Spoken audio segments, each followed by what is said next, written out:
Well, good afternoon and welcome back to the Mad Monday podcast. As always, brought to you by 4 and 20 Pies, the perfect at-home snack for watching rugby league. My name is Tino Whaasua Manaia, and welcoming back from Nippon is Ben Hurley-san.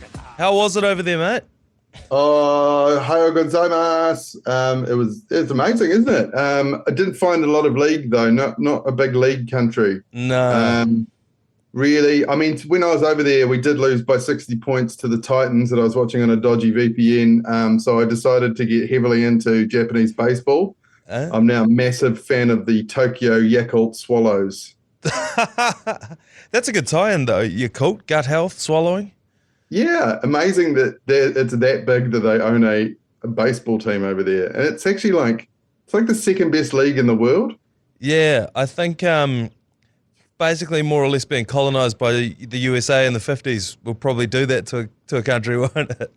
Yeah, that's right. No, I had a wonderful time, but I arrived back overnight on Saturday morning and was around to see a fantastic comeback win by the Wires. Yeah, well, let's start right there as well. The Warriors beat the Broncos 32 points to 16. Before we get into whether we're back, what to read into this, I had a friend who was at the game, and he honestly was so nervous with 10 minutes left, he left. He couldn't watch it anymore. He was like, they're going to, because I think the Broncos scored with about maybe 15, 20 minutes, 10 minutes left to go. He left because he just couldn't watch it anymore. And as he was leaving the ground, he heard a massive cheer. He's like, see, this is why I've left. I can't watch this. And it was Roger Tuivasa-Sheck scoring. And like, my friend, are you talking about G Lane? So he left and we won. Is that what we're talking about here? It wasn't, but fuck it. It can be G Lane for the purposes of this story. We can blame it all on him. And the cheer was not Roger scoring, it was G Lane leaving the ground. The Grim Lane leaving the ground. The Grim Lane curse is left, yeah.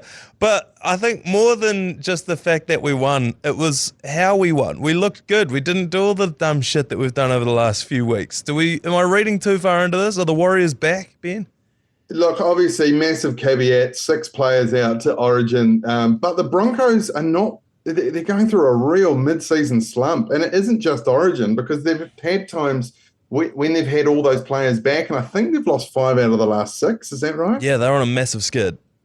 Yeah. So, I mean, a little bit of a caveat there. We are beating a sliding team, and they didn't have all their stars. But, yeah, they just sort of did all the things that we did wrong the week before. Yeah. And just coughed up heaps of ball and missed lots of tackles. Yeah, they did. But and I get, no Reece Walsh, no Payne Haas, this and that. But I do think, we just got towed up by 60 points the week before. We had our own issues to deal with. We had a couple of players out to Origin as well. It was just, again, like I said before, it was just the way that we played, not so much the scoreline, the fact that we won, who our position was.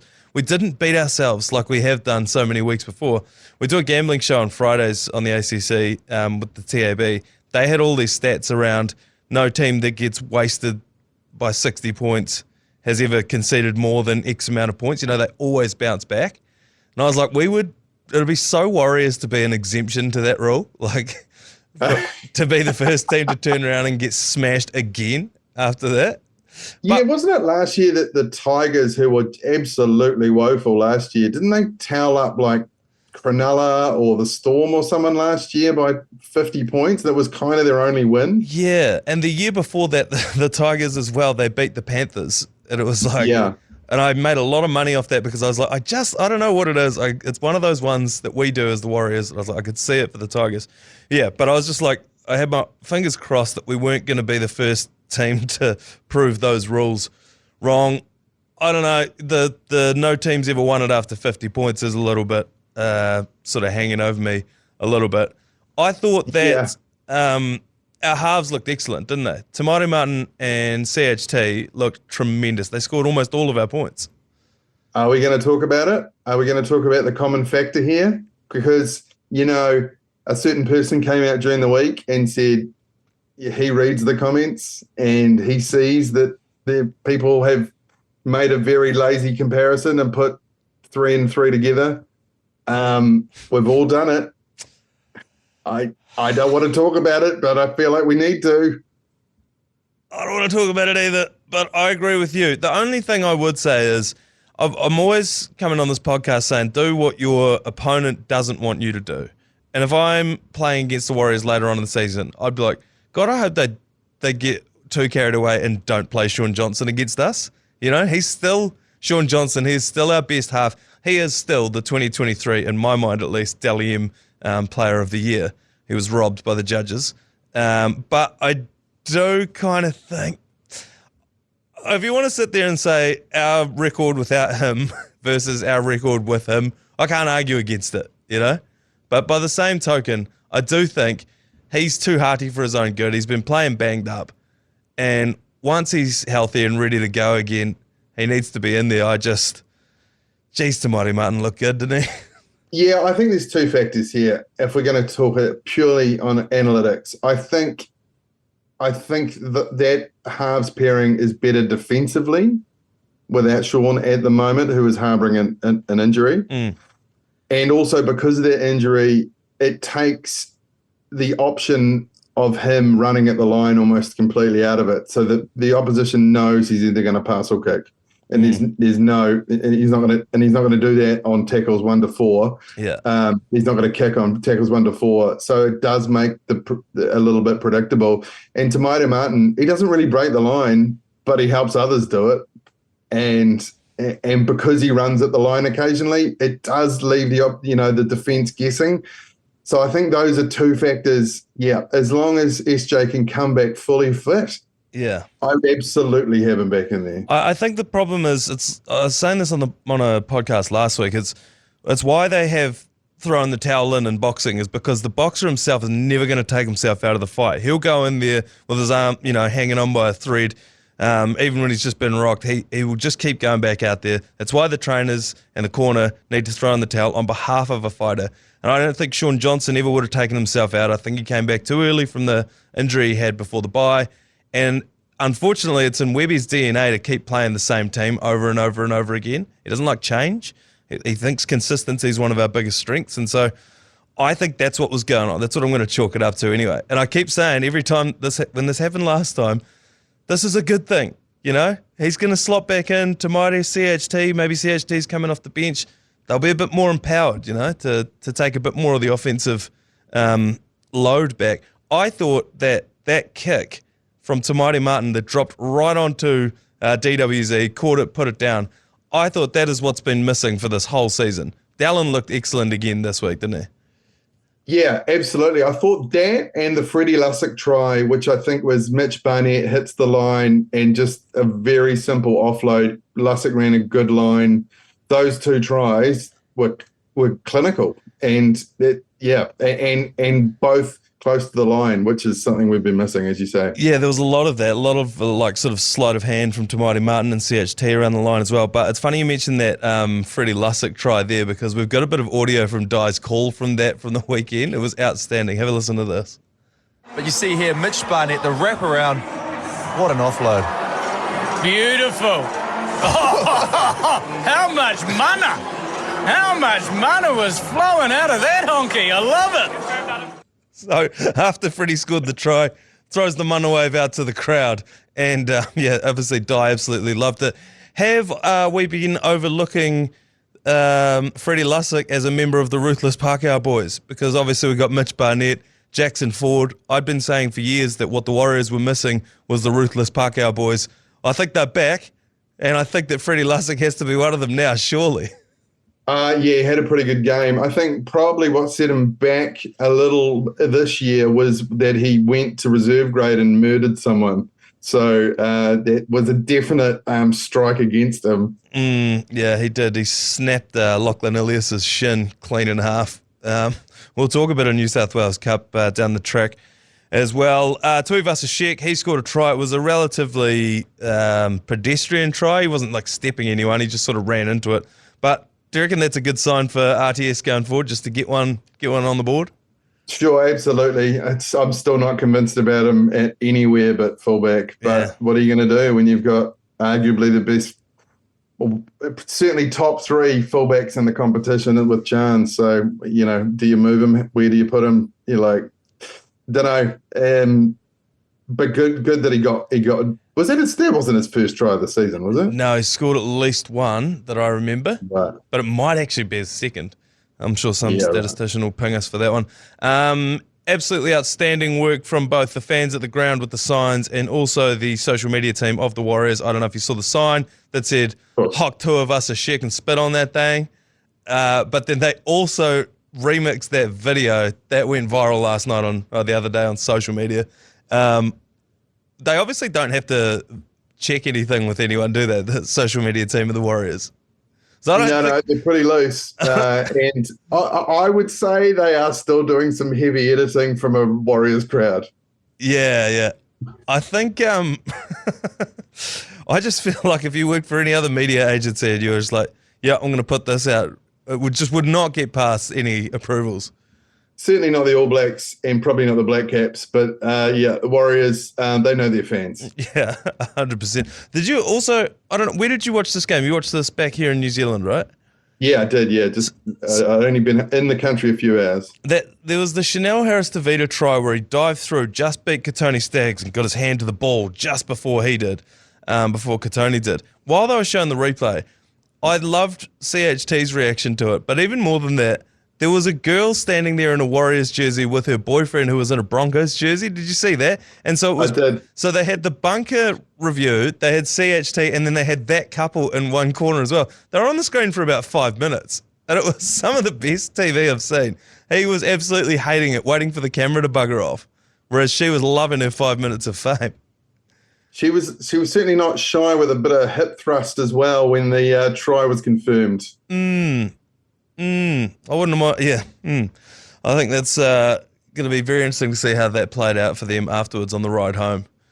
I reckon he would have been like, did you have to give it like quite that much while we were on the camera, or you couldn't have just did you have to like mime actual pegging? That's for our private time.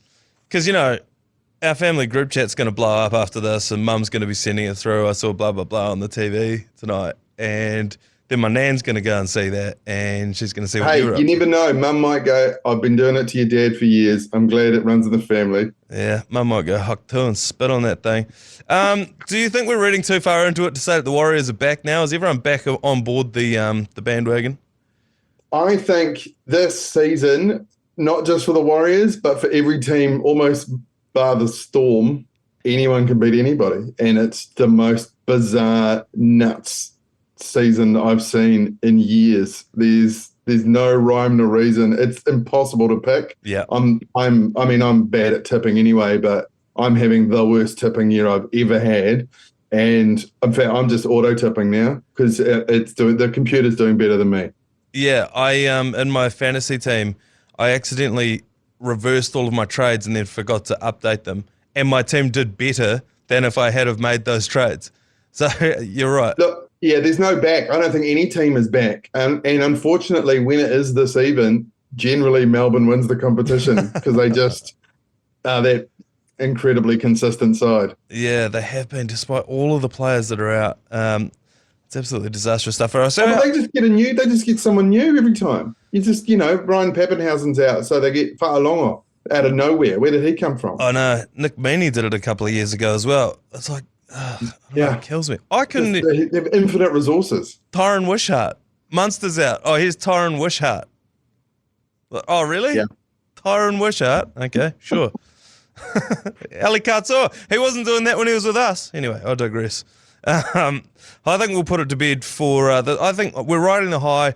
I think I was saying before, we had that massive loss. One more win, and I think the ship's going to be corrected a little bit. You can't throw the baby out with the bathwater. It's going to be a tense run home. We crunched the numbers last week about how many games we have to win from here on out, and it's more or less. I think we can drop 2 between now and the end of the season. And that's to guarantee ourselves making the 8. But so big game against the 5th place Dogs this weekend. Yeah, exactly. But if we were going to do it, this is how it would start. It would start with a 32-16 win over the Broncos. So I'm going to dare to believe. We're going to take a quick break. We're going to come back and talk about those Bulldogs. But just before we do, the 4 and 24 pack prize pack is back. Each and every month, the Mad Monday team are giving away 4 tickets to the next home game and 4 and 20 pie vouchers. To enter, all you have to do is text the monthly keyword to 3236. We've just ticked over a new month. That means a new keyword. This month's keyword is spit. Text spit to 3236, and you will be in the draw to win that. We're going to take a quick break. We'll be right back. All right, now it is time for the Stonka of the Round. And it had to be the Bulldogs versus the Sharks, 15-14. Matt Burton eventually sealing this one in Golden Point overtime. It had to be the Stonka of the Round, but it was quite low scoring. And I got to be honest with you, Ben, there were 8 field goal attempts in this game. And as awesome as Golden Point is to win, it can often devolve into just the worst shootout you've ever seen in your life. I know that there's not a better way, and it is better than just ending in a draw. But man, they can turn into poo slingers at the end of those games sometimes. Do you like the Golden Point? Oh, look, then you can get the other end of the spectrum where you don't really have a drop goal specialist in your team, aka the Warriors. And then it was that game against Manly, which did end up in a draw because neither side could slot one. And I don't know that there were that many attempts even. I think Davey Cherry Evans is good at it, and he couldn't do it. And we're like notoriously bad at it. We were lucky that we got penalised, and then so we did it off the tee. Yeah, that's right. I don't mind it. That is too many, though. Yeah. That's too many. And I think, like, when you see the highlight the next morning, and if you're just scrolling through your social media and you see Matt Burton snap off a, 30-metre drop goal, it looked way bigger than it actually was. You're like, holy shit, what a game. But when you actually watched it, it was like, yeah, the end is exciting, but when you're just watching dudes pot shot it, man, there was some slop. Braden Trindle hit one that looked like he was kicking with his wrong foot. He might have been, but it was so bad that it hit the ground before the goal line, so it was one of those, like, anytime someone's doing a drop kick and it comes out in a spiral, they've fucked it up. Yeah. Yeah. And that's exactly what happened there. So, yes, it was a stonker, but I just think it was one of those ones where 8 field goal attempts back to back to back to back to back was a little bit grueling. I reckon we should go golden try. Well, that would certainly suit the Warriors. I think we've won in Golden Point twice ever with a drop goal. Yeah. And I think most of the time we score a try or get a penalty. But look, let's talk about this game and how difficult it was to pick as well, because Cronulla, you can't pick week on week. No. Like, they're either the best side in the world or very much not. And the Dogs, like, they did that big spend up. They recruited huge last season. It didn't work for them last season. But this season, it really has been working, including stealing one of our beloved, ruthless Indigenous boys, Josh Curran, who's having a huge season for them. Yeah, it's funny you mentioned Josh Curran. Here's a stat that'll blow you away from that game. The Bulldogs went into that game with a 6 headgear advantage. They had 6 of their starting players were wearing headgear to 0 on the other team. They were Crichton, Marnie, Josh Curran, Jacob Kiraz was in the headgear, Blake Wilson, who was one of their wingers, and the weak-gutted dog, Jamin Salmon, also donned the headgear for a part of that game as well. I just think that's a big show of unity to show up with that much headgear on, and also a signal to the juniors that, CTE is a real thing and you really got to be careful about it. But you're right, the team is built like a PlayStation team. It's like you had a fantasy draft and you just picked up all the players that you could. I mean, we're forgetting the Fox is in that team as well. He's been injured for so long. It's only a matter of time before they all start going all right. I would say, though, on the Cronulla, yes, they're hard to pick. They're about to play the Titans and then the Tigers. So there's a chance that they, right the ship a little bit and then carry on. They then don't play another top 8 team till the end of the season. So the Sharks have a ridiculous schedule going forward. Are they hard to pick? Because, dare I say it, their talisman, playmaker and best player is a little hot and cold. I think potentially he's hot for sure. but he can also. I mean, be he's certainly hot. Even with bad teeth, he's certainly hot. But I think he proved in Origin that he, all that talent sometimes does evade him. You're right about the teeth. I think if you described Nico Hines to a police sketch artist, they would draw an ugly person. You'd be like, his hair's long, but not real long, but like it's bad hair, bad teeth, yet he's still hot. Quite greasy, and then, they'd probably draw like Snape or something, and then yet, despite all of that, I don't know why is he so up and down? Is it injuries? I think it's mental. Surely, it's just mental. It's just I mean, some players are big game players, right? Dane Gagai, although he's pretty consistent these days in his older age. We talk about Origin gags. It's Greg Inglis. Greg Inglis could be average week by week for Souths, but somehow brought it to Origin every time, right? Yeah. I think maybe Nico Hines potentially does the opposite. Yeah. That's just I don't know. I think that they have. I mean, I'm just thinking purely from a Supercoach perspective. I'm going to bring in a bunch of Sharks this week. So I think they are going to right the ship. I don't know. It could potentially be fool's gold because, like I said, they don't play good teams basically for the rest of the season. But I think that come the end of the season, their confidence meter will be full. But I think we have to play the Bulldogs twice between us, the Warriors. We have to play the Bulldogs twice, I think, before the end of the year. And we need to win at least one of those. It doesn't look likely against that team that went out there on the weekend. So we're going to have to find them somewhere else, I think. Yeah, they're pretty tight. That's the thing. We basically, that's a thrashing of the Broncos, but we're going to have to play even better than that to beat the Bulldogs this week. Yeah. I don't know how that's going to go. The New South Wales Cup, which our team, by the way, this year has looked absolutely outstanding. I was saying this morning, Tamati Martin and CHT were their halves for like the starting part of the season. Bunty was playing for them this weekend. Jacob Laban was playing for them this weekend. Did you see his fracas with Corey Horsburgh? Yes, I certainly did. And I think I'd still go Laban over Horsburgh in that. So do I. Yeah. He just sat there like, I don't know if you've seen the old Power Slap League where they just stand there either side of each other and they just bite down on their mouth guard and then slap each other in the face. That's what Jacob Laban did, but while smiling at Corey Horsburgh, who, is a pretty bad man in his own right. And then he got sent off for his efforts. Jacob Laban gets binned for standing there smiling at a guy trying to knock his block off. I don't know what you're supposed to do in that situation if it's not that. Yeah, absolutely. He played 2 or 3 games in first grade and just got a massive cult following. Yeah. I got some street manner a couple of weeks ago, and the guy, all he wanted to talk about was how much he loved Jacob Laban and Mad Monday. Those are his 2 favourite things in order. Yeah. Jacob Laban. He seems like quite a humble young dude, old Jacob Laban. He's the only person I saw who, when he got given his jersey, he thanked himself. And it didn't make me hate him, but made me like him more. Usually if someone gets up and thanks themselves for all the hard work they've put in, I'm like, fuck this guy. Not Jacob Laban. And I think he just gained, I don't know, do we extend him? Can we throw him a few more dollars from the Warriors? We have to, surely. Oh, certainly. We've got to hold on to him. I think he is a huge player for the future. Tane Tuapiki was in that side as well in the weekend. Yeah. There's some massive green shoots coming through for that one as well. We're going to take one more quick break. Just before we do, you can join the Alternative Commentary Collective in Dunedin before the rugby union game if you're that way inclined.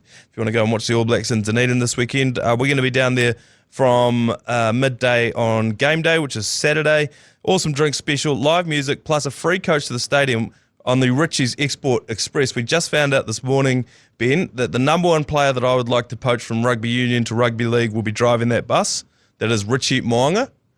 Oh, yes. He is going to be driving the bus from the Kensington and Dunedin through to the game there. So I might try and strong arm him into joining the Warriors. But look, we're probably one player. That would be interesting, wouldn't it? Be a handy kicker. Handy kicker. You talk about those drop kick battles. You'd literally have the best, kicker in the competition. Yeah. I mean, we've seen Nathan Cleary's nothing if not just a good kicker, you know?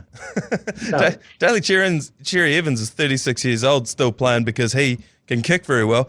At the other end of the spectrum, Sam Walker was only 19 playing for the Roosters because he could kick well. If we can just twist his arm to come back.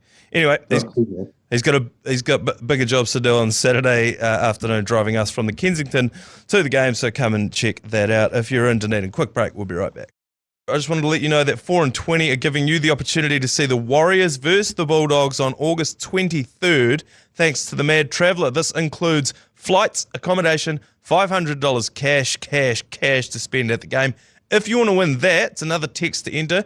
Text PI to 3236. That's PI to 3236. You will be in to win, all thanks to the 4 and 20 Traveller Pie. All right, welcome back into the podcast.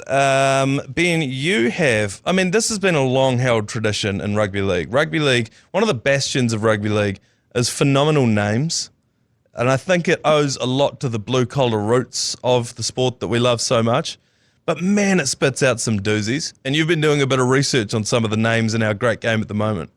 Look, I don't sleep well on planes, so I had a good 10 and a half hours to on Air New Zealand Wi-Fi to put together a team of what I believe are the best names of this current NRL roster. So they have to be current NRL players, which does leave a couple of really good ones out, which we'll get to in a minute. But I've done them in their positions, and I think what makes a cool name is that it can be something else. So I put them into 3 categories. They're obviously rugby league players, but they could also be a porn star. They could also be a singer/rapper. Yeah. And if they are, I can tell you exactly what genre they sing. Okay. Or they could be a car. Those are my 3. That's my 3 categories. Does that have to be all 3, or they could be any of the 3? Well, some of them actually could be all 3, but most of them are 1 and some are 2. Yeah. So let's start now. This is actually, and by the way, can I just say, some of these names we know very well, and we are slightly desensitized to how amazing these names are because we hear them all the time, and they've played in the competition for 10 years or whatever. Yeah. But if you're a non-rugby league fan and you hear some of these names, you would go, what? That's a person's name? So those will become obvious when we get to them. So my fullback has just one of the best names in rugby league, and it is, I've sort of blown my load a little early with one of the best ones, but it is your fullback. You've got to start with number 1, and that is Jareen Buller. It's now immense. It's so good. And Jareen Buller is a reggae singer, if anyone is. Yes, 100%. I mean, the first syllable of his name is Jar, spelt literally J-A-H. Yeah. Reem Buller. Yeah, so it's superb, right? Jareen Buller, he is obviously the fullback for the Titans, but just one of those beautiful names you love to say. So let's move on to the wing. I've had to play him at wing because there's just too much name talent in the centres, but Valentine Holmes is a porn star and happens to also be the name of a great rugby league player. Valentine. I mean, come on. It's perfect because it's such an obvious play on words, which, the adult entertainer will go for. It needs to be just obvious enough that it's clear that they are a porn star, and Valentine, tick. Which you could also say about my left centre, number 3, Bronson Cherry with an X. Yeah, I think the adult star would have 3 X's. Well, it would. Yes, that's true. Yeah. But definitely Bronson Cherry, that's a porn star. And we move to the other centre, Bradman Best, great name. Also definitely an old car. Yes, 100%. Like a Hillman Avenger. Yeah, exactly. Or a Vauxhall Victor. Yeah. Yeah. Oh, I brought an old Bradman Best the other day. Me and my uncle are doing it up. Yeah, exactly. It was owned by an old guy, and he drove it once a week. Yeah. Yeah. We love this guy. We love his name. But Marcelo Montoya is a lounge singer, definitely. What are we talking lounge? Is that like a Vegas lounge, like Sinatra? Like, please welcome Marcelo Montoya. And he comes, it starts spreading the news. That's it. The talk singers. One of the talk singers, Yeah. Great. So, yes, definitely. Now, we move into the halves. This was harder, but I think Tyson Gamble is definitely a rapper. Yeah, 100%. He's a SoundCloud rapper.